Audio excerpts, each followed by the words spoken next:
What is going on, everybody? Welcome back to another video. Today we are breaking down week 13 of fantasy hockey, and what that means is we're going to be going over the teams with the best schedules, the worst schedules, the streamers to help you maximize your games, and also some new developments and new must-add players. Without further ado, let's dive right into it. First off, I wanted to go over some new must-add players and also some new developments that we've seen in the last couple of days. Obviously, I made a video a couple of days ago talking about a variety of topics, one including must-add players. I included Rickard Rakell on this list, and he was pretty high on the list, but he would have been higher if I knew he was getting put back on the first-line power play. We just learned that he's back on this power play, and obviously his stock has gone way up because of this. We'll see what happens when Brian Rust comes back. He's out right now on the IR, so we'll see how that plays out. But for now, Rickard Rakell is definitely a high priority add. The next thing I want to talk about is Ilya Samsonov being put on waivers today. We just learned today that he was put on waivers. I doubt anyone will claim him. I don't know what they're going to do with him for the rest of the season, but he just does not look like himself out there. He looks pretty terrible. With that being said, this means that Martin Jones should be starting the majority of the games for the Leafs until Joseph Woll is out. So definitely take a look at Martin Jones if he's available. Another development that we have is St. Louis Blues backup Joel Hofer getting more starts as of late. I don't know the long-term potential of Joel Hofer. We've seen him sometimes get a couple of starts here and there when Binnington starts playing poorly, but I don't think it's going to be, a situation like Husso in the past, but something to keep an eye on. I also wanted to talk about some players that I didn't mention in my most recent video. If you want to check out that video, there's a lot of must-add players that have played even better since I made that video. So make sure you check it out. But I didn't talk about Luke Hughes. We've seen in the last 2 or 3 games him put on some really good performances. He had that amazing OT game winner, and he's still quarterbacking one of the best power plays in the league. So I think there is a chance that he could break out as we go further into the season. I also wanted to give a shout out to Gustav Nyquist of the Nashville Predators. He's playing really good lately, still on the first line and the first line power play. Doesn't put up the greatest peripherals, but you can't deny that he has pretty good deployment and he's putting up solid production. Another player that I didn't mention is Michael Bunting of the Carolina Hurricanes. He is on the first line power play and he is playing fantastic on this first line power play. He has 6 power play points in the last 8 games.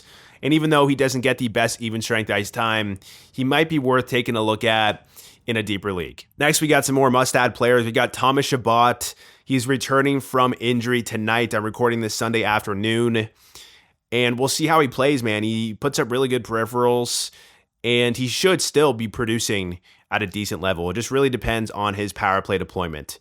He was on the first-line power play all last season, and then he got taken off in favor of Jake Sanderson.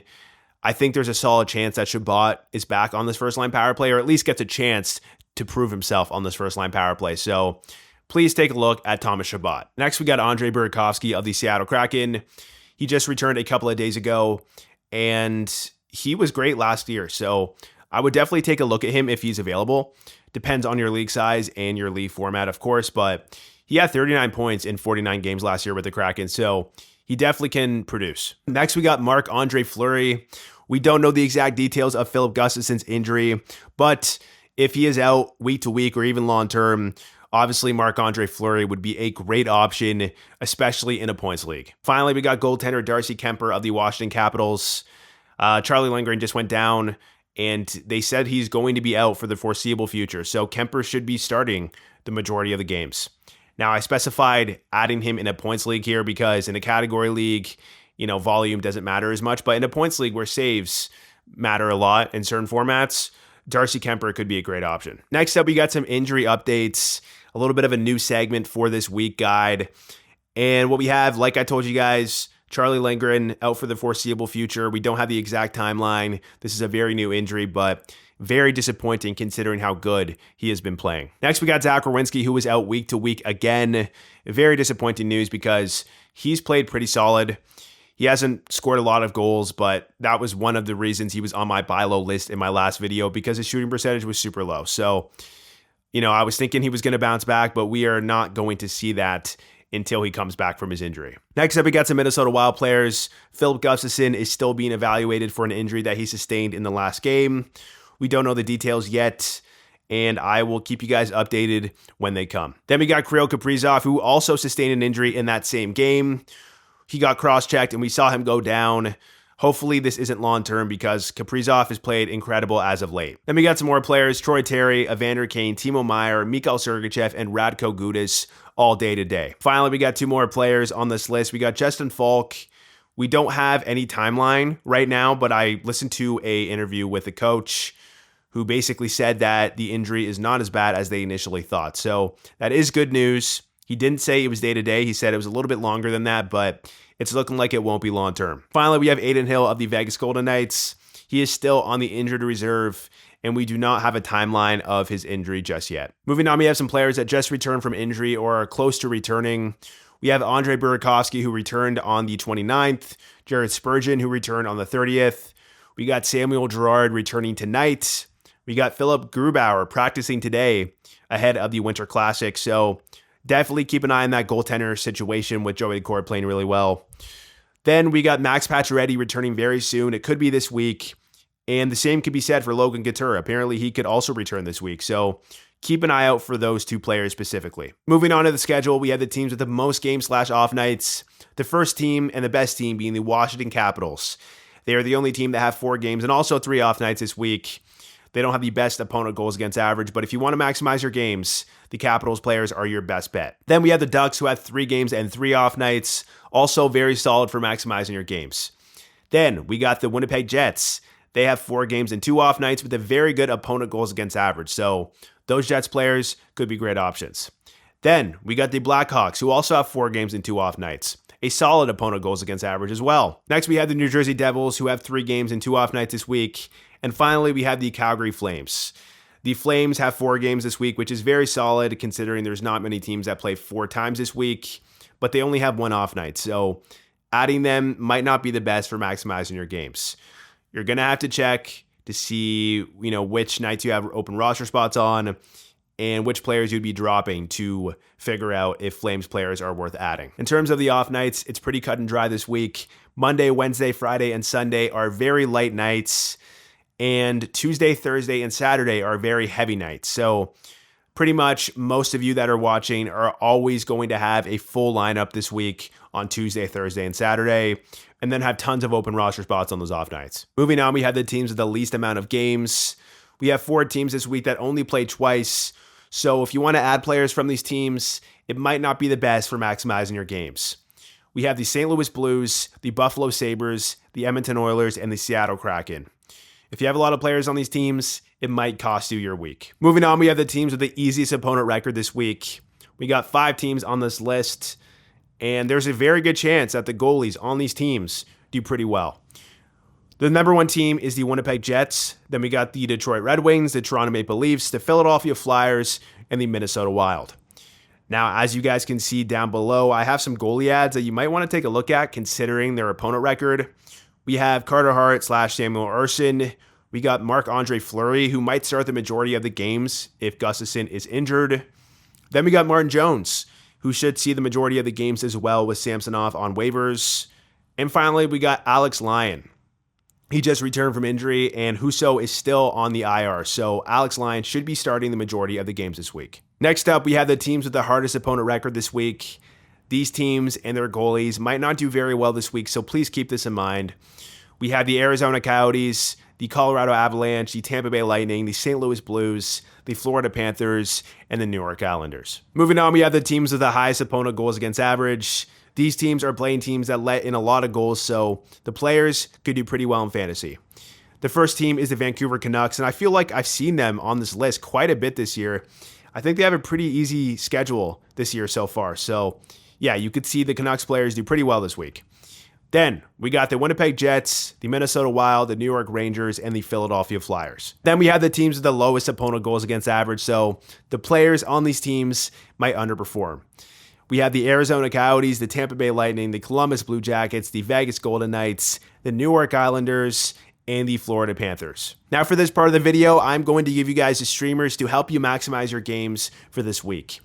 The number 1 team, like I told you guys, to stream for this week is the Washington Capitals.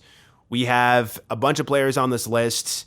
Like I told you guys, the Capitals have 4 games and 3 off nights this week, so if you want to maximize your games, take a look at these guys. We have John Carlson, Tom Wilson, Dylan Strome, and Anthony Mantha. These 4 players are all in the first line power play, so there is a good chance that they put up points this week. Max Pacioretty may return this week, which may bump Anthony Mantha off the first line power play, so keep that in mind. But for now, 4 very solid options. Then we got some deeper league options on the Capitals. We got Protas, Kuznetsov, McMichael, and Rasmus Sandin. I also should mention that Darcy Kemper, with Charlie Lindgren out week to week, will be starting the majority of the games, so there's a good chance that Kemper gets 3 starts this week. If you're in a points league, that could be pretty valuable, so take a look at Darcy Kemper. Next up, we got the second best option in terms of maximizing your games, and that option are Anaheim Ducks players. They have 3 games and 3 off nights this week, so if you want to take a look at them to help you maximize your games, these are the players you want to look at.